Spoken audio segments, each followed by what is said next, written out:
ಬನ್ನಿ ನಾವು ನೋಡೋಣ ಹೆಂಗಿದೆ ಅಂತ. ಏನಿದೆ ಅಂತ ಐಫೋನ್ ತಗೊಂಡು ಹೋಗಿ. ನಾನು ಹೇಳಿದೆ ನಿಮ್ಗೆ ಮಾಡೋಕ್ಕೆ. ಎಣ್ಣೆ ತುಂಬ ಚೆನ್ನಾಗಿ ಇತ್ತು, ಯಾಕೋ ಗೊತ್ತಿಲ್ಲ, ನೈಟಿಂದ ಮತ್ತೆ ಕೆಮಿಸ್ಟಾರ. ಹಾಯ್ ಗಾಯ್ಸ್, ನಾವು ಇವತ್ತು ನಂದು ಡ್ಯಾನ್ಸ್ ಕಾಂಪಿಟೇಷನ್ಗೆ ಹೋಗ್ತಾ ಇದೀವಿ. ಬನ್ನಿ ನಾವು ನೋಡೋಣ ಹೆಂಗಿದೆ ಅಂತ. ಏನಿದೆ ಅಂತ ಚೆನ್ನಾಗಿ ಆಡ್ತೀನ, ಚೆನ್ನಾಗಿ ಆಡಿ ಅಂತ ನೋಡಿ. ಇಲ್ಲಂದ್ರೆ ನೀವು ಹೋಗಿ ಬೆಂಗಳೂರಿಗೆ ಐಫೋನ್ ತಗೊಂಡು ಹೋಗಿ. Hi, good morning, welcome back to Gautami YouTube channel.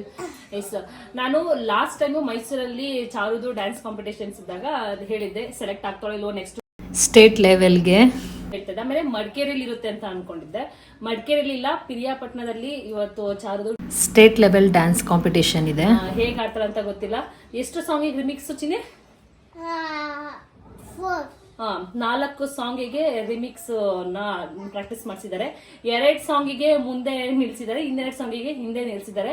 ಯಾಕಂದ್ರೆ ಎಲ್ರೂ ಕಾಣಿಸ್ಬೇಕು, ಎಲ್ಲಾ ಪೇರೆಂಟ್ಸ್ ಬೇಜಾರಾಗಬಾರ್ದು ಅಂತ ಅಂದ್ಬಿಟ್ಟು 2 ಸಾಂಗ್ ಅಲ್ಲಿ 2 ರಿಮಿಕ್ಸ್ ಸಾಂಗಿಗೆ ಮುಂದೆ ನಿಂತ್ಕೊಂಡಿದ್ದಾರೆ, 2 ರಿಮಿಕ್ಸ್ ಸಾಂಗಿಗೆ ಹಿಂದೆ ನಿಂತಿದ್ದಾರೆ. ಚೆನ್ನಾಗಿ ಆಡ್ತೀಯ ಅಲ್ವಾ ಮೊನ್ನೆ?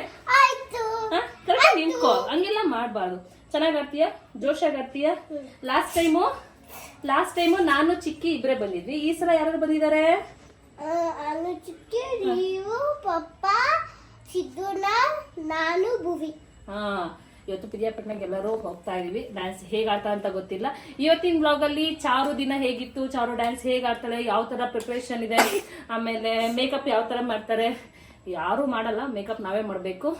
ಎಸ್, ಆಲ್ರೆಡಿ ಇವಾಗ ಟೈಮ್ ಆಗಿದೆ 9:30 ಅಂತ ಇರೋದು, 10 o'clock ಆಗಿದೆ. ಬನ್ನಿ ಹೋಗೋಣ.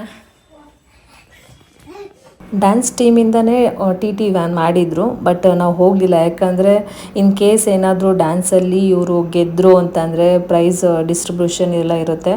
ಸೊ ಆ ಟೈಮಲ್ಲಿ ಇನ್ನೂ ಲೇಟ್ ಆಗುತ್ತೆ ಬರೋದು. ಯಾಕಂದರೆ ಮತ್ತೆ ನಾವು ಮಾರ್ನಿಂಗ್ ಬ್ಯಾಂಗ್ಳೂರಿಗೆ ಬರಬೇಕಾಗಿತ್ತು, ಆಫೀಸು ಇತ್ತಲ್ವ. ಸೊ ಹಾಗಾಗಿ ತುಂಬ ಲೇಟ್ ಆಗುತ್ತೆ, ಬರೋಕ್ಕಾಗಲ್ಲ ಅಂತಂದ್ಬಿಟ್ಟು ನಾವೇ ನಮ್ಮ ಓನ್ ವೆಹಿಕಲಲ್ಲಿ ಹೋದ್ವಿ ನಾವು.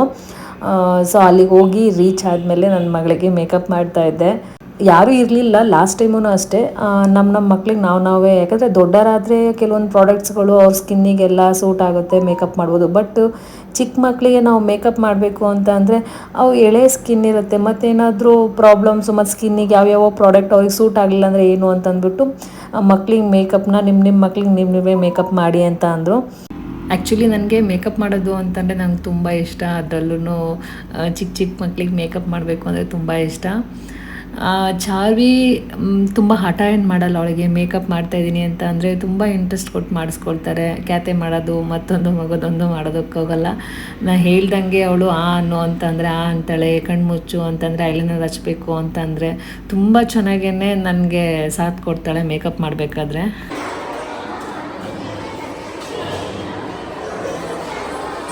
ಯಾವಾಗ ಹಿಂಗೆ ಚಿಪಿ ಕೊಟ್ಟಿದ್ದ. ನಾನು ಹೇಳಿದೆ ನಿಮ್ಗೆ ಮಾಡೋಕ್ಕೆ. ಈಗ ಮಾಡ್ಕೊಂಡು ಈಗ ತುಟ್ಟಿ ದಪ್ಪ ಮಾಡ್ಕೊಂಡ್ಬಿಟ್ಟಳೆ. ಲಿಪ್ಸ್ಟಿಕ್ ಹಚ್ಚಿದ್ರೆ ಅವ್ರು ಒಂದೇ ಥರ ಅನ್ಸಲ್ಲ. ನೋಡಿ ತುಟ್ಟಿ ಎಲ್ಲ ಹೇಗೆ ಮಾಡ್ಕೊಂಡಿದ್ಯಾ?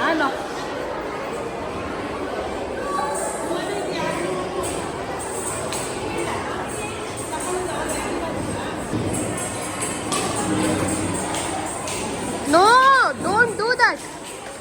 ಮತ್ತೆ ಮಾಡಿದ್ಲು ಅವಳು. ಅಷ್ಟೇ ಹಂಗೆ ಇದೆ.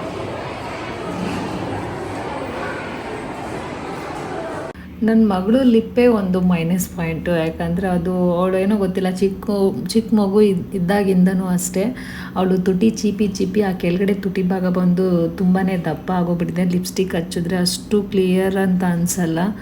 ಅದೊಂದೇ ಅವಳಲ್ಲಿ ಆ ಲಿಪ್ಸ್ಟಿಕ್ ಹಚ್ಚಬೇಕು ಅಂತಂದರೆ ನಂಗೆ ತುಂಬಾ ಬೇಜಾರಾಗೋದು.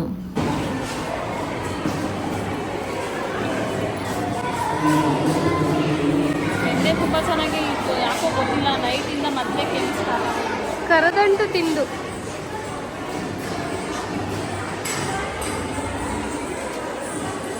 ಓಕೆನಾ? Are you ready? ಚೆನ್ನಾಗಿ ಆಡ್ತೀನಿ ಡ್ಯಾನ್ಸು ಅಂತ ಅಂದು ಹೀಗೆ ಮಾಡು. ಇಲ್ಲಿ ನೋಡಿಲಿ, ಅವಳು ಫ್ರೆಂಡ್ಸ್ ಜೊತೆ ಆಟ ಆಡೋ ಅಮ್ಮ ಮೇಲೋದ್ರಲ್ಲ.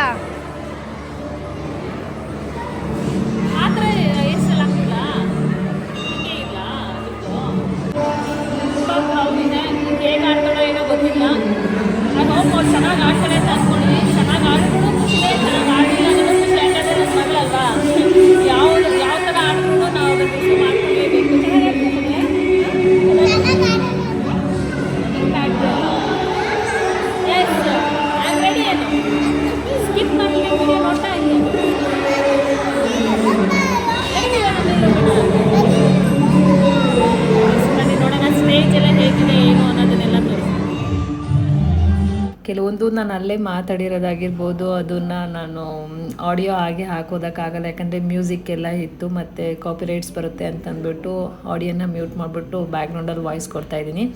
ಸೊ ಅಲ್ಲಿ ಇನ್ನೂ ಫಸ್ಟು ನನ್ನ ಮಕ್ಳಿಗೆ ಮಿಡಲಲ್ಲಿ ಇತ್ತು ಡ್ಯಾನ್ಸು, ಅಂದರೆ ಒಂದು 10 ಡ್ಯಾನ್ಸ್ ಆದಮೇಲೆ ಸೋಲೋ ಡ್ಯಾನ್ಸ್ ಇತ್ತು. ಸೊ ಅದೆಲ್ಲ ಆದಮೇಲೆ ನೆಕ್ಸ್ಟ್ ಗ್ರೂಪ್ ಡ್ಯಾನ್ಸ್ ಇತ್ತು. ಹಾಗಾಗಿ ಆ ಗ್ಯಾಪಲ್ಲಿ ಪಾಪ ಡ್ಯಾನ್ಸ್ ಮಾಸ್ಟರ್ ಆಗಿರ್ಬೋದು, ಅವ್ರ ಟೀಮ್ ಆಗಿರ್ಬೋದು, ಎಲ್ಲರೂ ಮಕ್ಕಳಿಗೆ ಡ್ಯಾನ್ಸ್ ಪ್ರಾಕ್ಟೀಸ್ನ ಮಾಡಿಸ್ತಾಯಿದ್ರು. ಅಲ್ಲೇ ಈ ಸ್ಟೇಜ್ ಈ ಸೈಡ್ ಇರುತ್ತೆ, ನೀವು ಹಿಂಗೆ ನಿಂತ್ಕೊಂಡು ಡ್ಯಾನ್ಸ್ ಮಾಡಬೇಕು ಅಂತಂದ್ಬಿಟ್ಟು ಡ್ಯಾನ್ಸ್ ಪ್ರಾಕ್ಟೀಸ್ ಮಾಡಿಸ್ತಾಯಿದ್ರು.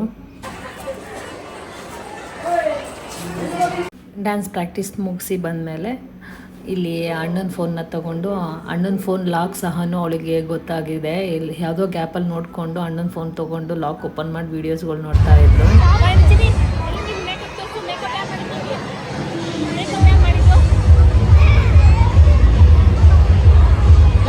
ಮ್ಯೂಸಿಕ್ ಬರ್ತಾ ಇದೆ, ಕಾಪಿರೈಟ್ ಬರುತ್ತೆ, ಸೊ ಹಂಗಾಗಿ ಇಲ್ಲಿ ಮಾತಾಡೋಕ್ಕಾಗ್ತಾ ಇಲ್ಲ, ಏನಿಲ್ಲ, ಕಂಟಿನ್ಯೂ ಮಾಡ್ತೀನಿ. ಫೈನಲಿ ಚಾರ್ವಿ ಡ್ಯಾನ್ಸ್ ಸ್ಟಾರ್ಟ್ ಆಗಿದೆ. ಮಾರ್ನಿಂಗ್ 11:30ಇಂದ ಹಿಡಿದು ಅಪ್ ಟು 2:30 ತನಕನೂ ನಾನು ಅವಳಿಗೆ ಮೇಕಪ್ ಇಲ್ಲಾಂದ್ರೂ 4ರಿಂದ 5 ಸಲ ಮಾಡಿದ್ದೀನಿ. ಯಾಕಂದರೆ ಅವಳಂತೂ ಲಿಪ್ಸ್ಟಿಕ್ ಹಚ್ಕೊಂಡಂಗೆ ಆ ತುಟಿ ಚೀಪಿ ಲಿಪ್ಸ್ಟಿಕ್ ಹಾಳು ಮಾಡ್ಕೊಂಡವಳು, ಪೌಡರ್ ಇರ್ತಾ ಇರಲಿಲ್ಲ. ಸೊ ಹಾಗಾಗಿ ಒಂದು 4 to 5 ಟೈಮ್ಸ್ ಮಾಡಿದ್ದೀನಿ ಮೇಕಪ್ ಅವಳಿಗೆ ನಾನು. 2:30, 3 o'clockಗೆಲ್ಲ ಚಾರ್ವಿ ಅವರ ಡ್ಯಾನ್ಸ್ನ ಸ್ಟಾರ್ಟ್ ಆಯಿತು.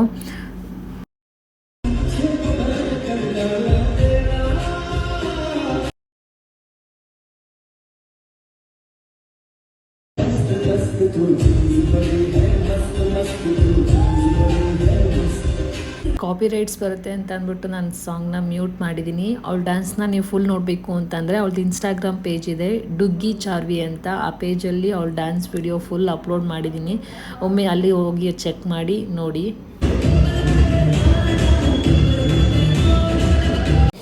ಚಾರ್ವಿ ಡ್ಯಾನ್ಸ್ ಮುಗಿದ ತಕ್ಷಣ ನಾವು ಅಲ್ಲಿಂದ ಹೊರಟ್ವಿ. ಫೈನಲಿ ಅವರು ನ್ಯಾಷನಲ್ ಲೆವೆಲಿಗೆ ಸೆಲೆಕ್ಟ್ ಆಗಿ 2nd ಪ್ಲೇಸ್ನ ತೊಗೊಂಡ್ರು. ಸ್ಟೇಟ್ ಲೆವೆಲಲ್ಲಿ ನ್ಯಾಷನಲ್ ಲೆವೆಲಿಗೆ ಸೆಲೆಕ್ಟ್ ಆಗಿದ್ದಾರೆ. ನ್ಯಾಷನಲ್ ಲೆವೆಲ್ ಬಂದು ಗೋವಾದಲ್ಲಿ ಅಂತಲೂ ಅನೌನ್ಸ್ ಮಾಡಿದ್ರು, ಫೆಬ್ರವರಿ ಮಂತಲ್ಲಿರೋದು. ತುಂಬಾ ಖುಷಿ ಆಯಿತು. ಈ ಗೆಲುವಿನ ಹಿಂದೆ ಡ್ಯಾನ್ಸ್ ಮಾಸ್ಟರ್ ಎಫರ್ಟ್ ತುಂಬಾ ಇತ್ತು. ಯಾಕಂದರೆ ಮಕ್ಕಳಿಗೆ ಡ್ಯಾನ್ಸ್ ಹೇಳ್ಕೊಡೋದು ತುಂಬ ಸುಲಭ ಅಲ್ಲ. ಎಲ್ಲರೂ ಒಂದೇ ಥರ ಸ್ಟೆಪ್ ಬರಬೇಕು, ಅಟ್ ಎ ಟೈಮಲ್ಲಿ ಒಂದೇ ಥರ ಸ್ಟೆಪ್ ಬರಬೇಕು ಅಂತಂದರೆ ತುಂಬ ಸುಲಭ ಮಾತು ಅಲ್ವೇ ಅಲ್ಲ. ಸೊ ಈ ಒಂದು ವಿಡಿಯೋ ಮುಖಾಂತರ ನಾನು ಡ್ಯಾನ್ಸ್ ಮಾಸ್ಟರ್ಗೆ ಥ್ಯಾಂಕ್ ಯು ಸೋ ಮಚ್ ಅಂತ ಹೇಳೋಕ್ಕೆ ಇಷ್ಟಪಡ್ತೀನಿ. Next national level dance competition ಹೇಗಿರುತ್ತೆ, ಮಾಸ್ಟರ್ ಯಾವ ಸಾಂಗ್ನ ಸೆಲೆಕ್ಟ್ ಮಾಡಿದ್ದಾರೆ ಅಂತ ನೆಕ್ಸ್ಟ್ ಒಂದು ವಿಡಿಯೋದಲ್ಲಿ ತೋರಿಸ್ತೀನಿ. ಈ ಒಂದು ವ್ಲಾಗ್ ನಿಮಗೆ ಇಷ್ಟ ಆಯಿತು ಅಂತಂದರೆ ಲೈಕ್ ಕೊಡೋದನ್ನು ಮಾತ್ರ ಮರಿಬೇಡಿ. ಹಾಗೆ ನನ್ನ ಚಾನಲ್ನ ಸಬ್ಸ್ಕ್ರೈಬ್ ಮಾಡ್ಕೊಳ್ಳಿ. Thank you so much. Bye.